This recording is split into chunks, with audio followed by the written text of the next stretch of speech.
Hi everybody, it's Mike from Inflatable Boarder, and today I'm reviewing the Bote Wulf inflatable stand-up paddleboard.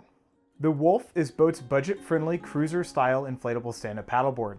It comes as a complete kit with everything you need to get on the water except for a PFD, and its larger size is extremely stable and easy to use for beginner paddlers.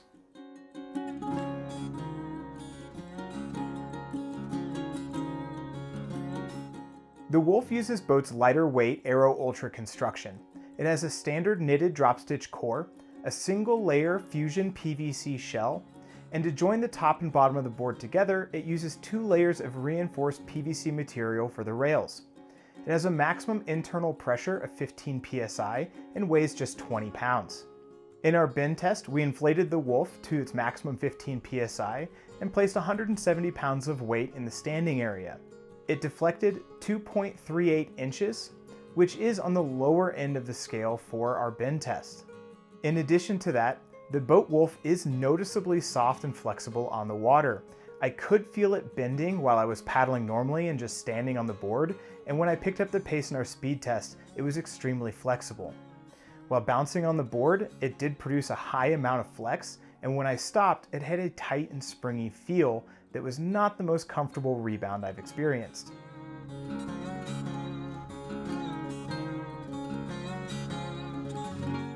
The Wulf is a larger size cruiser-style inflatable paddleboard. It's only 10 feet 4 inches long, but it is 34 inches wide and 6 inches thick.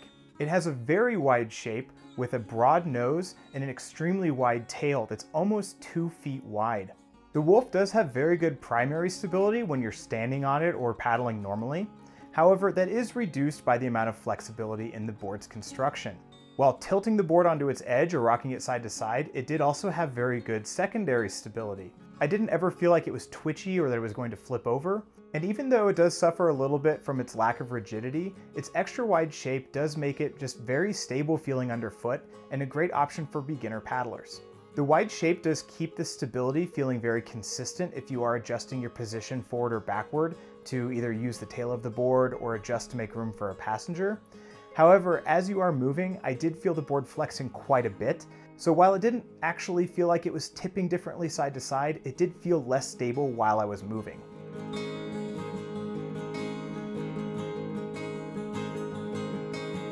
As a cruiser-style stand-up paddleboard, the Wulf isn't really designed to go fast, and it does have just a moderate top speed. In our speed testing while sprinting, I was only able to achieve a sustained sprint speed of 4.8 miles per hour and a maximum speed of 5.1 miles per hour. A big part of this was because of the board's rigidity, or lack thereof. As I increased the pace and power output, the board did flex and bounce around quite a bit, making it difficult to move in a straight line, and it felt like the board was pushing through the water rather than moving across it. But as I said, the Wulf is not designed to be sprinted on. It's designed to be used at a more casual pace. And when you slow things down and paddle at a nice comfortable 25 strokes per minute, the Wulf does move at a very respectable 3.3 miles per hour. Now this is about average for all-around paddle boards of this length, including narrower boards. It also does have fairly good efficiency when you're at these slower speeds. Because there's less flex, the board is able to glide better. And with each paddle stroke, it was able to move around 17.5 to 18 feet before slowing down, giving it a gliding ratio of about 1.7 board lengths per stroke, which is right around average or slightly higher than average for all-around paddle boards of this length. At the end of the day, the Bote Wulf is not designed to be paddled at very high speeds, but it is comfortable to paddle at a nice cruising speed.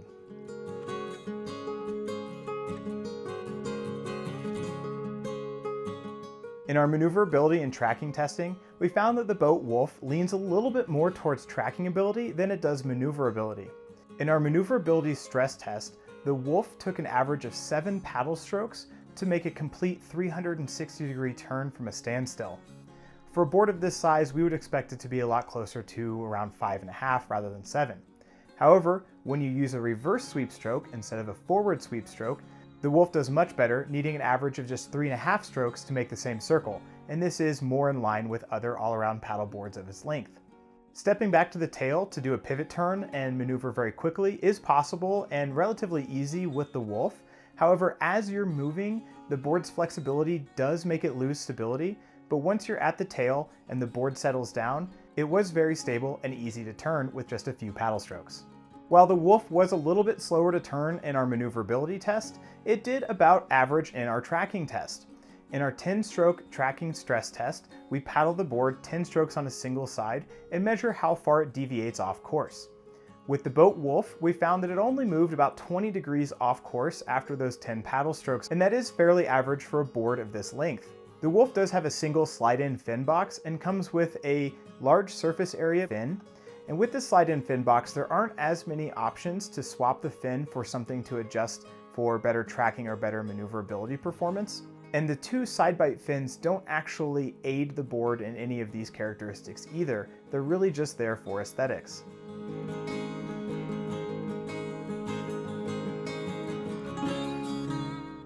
The Wulf is relatively feature light for an all-around or cruiser style paddleboard, but it does have everything you need for a day on the water and comes as a complete paddleboard kit.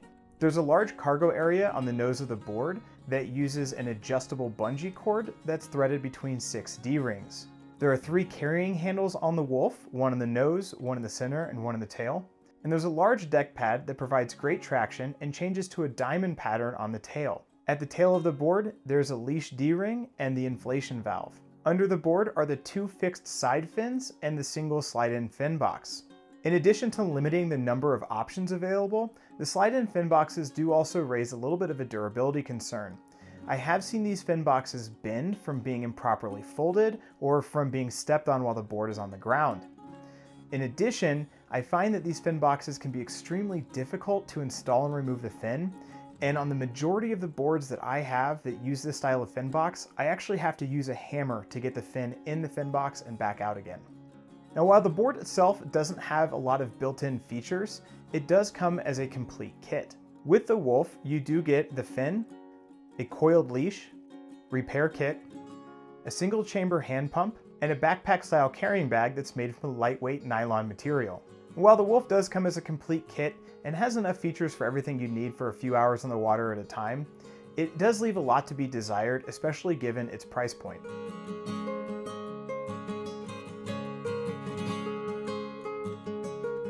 The Bote Wulf does come with a 3-piece aluminum and plastic paddle.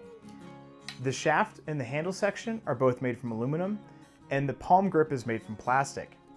There is a length scale on the handle section, but there's no indexing, so every time that you adjust the length of the paddle, you will need to make sure that the handle is properly aligned with the blade.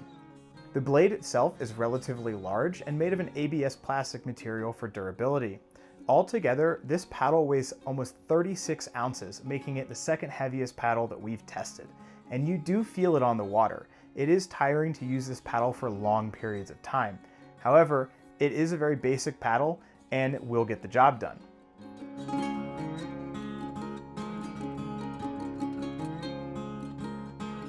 The Bote Wulf is very stable and lightweight. It does carry the Bote name and it has a nice eye-catching design.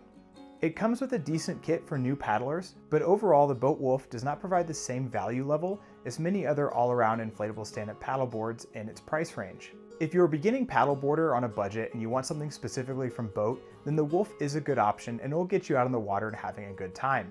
However, if you do want something that's a little bit more feature-rich, has better performance, or is more likely to grow with you as you advance in skill, then I do recommend looking at a few options in the same price range from a few other brands like iRocker, Gilly, and Bluefin. Thank you so much for watching. Hopefully I've answered all of your questions about the Bote Wulf. If you do have any other questions or if I've left something out, please let us know in the comments below. In the description below, you'll find a link to our full written review for the Bote Wulf, as well as dozens of other paddleboards at InflatableBoarder.com.